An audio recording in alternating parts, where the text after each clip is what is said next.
भरपूर अमूल चीज टाकलेल्या चविष्ट पराठ्याने तुमची सकाळची न्याहारी पोटभर करा. यासाठी लागणारं साहित्य: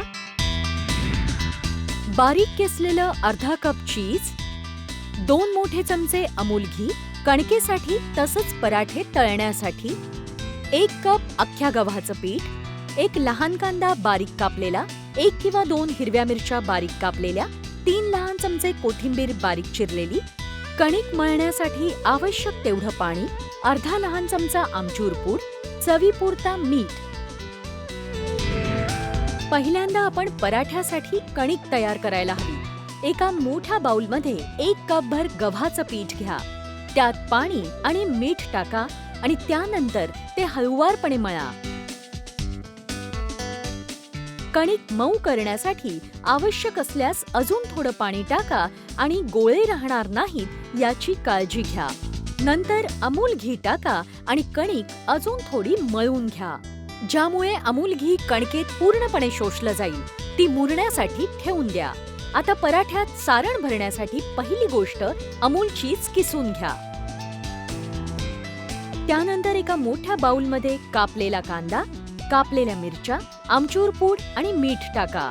त्यात किसलेलं अमूल चीज टाका आणि ते मिसळून घ्या.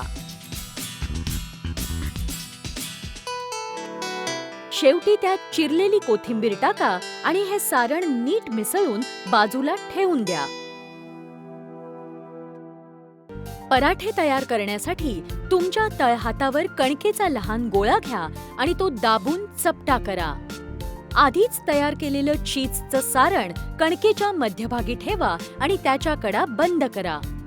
त्याचा गोळा तयार करा. त्याला कोरडं पीठ लावा आणि हा उंडा गोलाकार लाटा. पराठ्याचा थर फाटू नये म्हणून हे काम नाजूकपणे करा.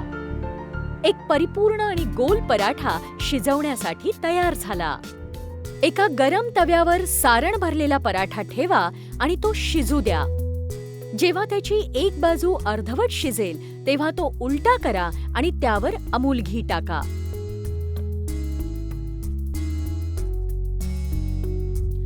अमूल घी वितळल्यानंतर पराठा पुन्हा एकदा पलटा.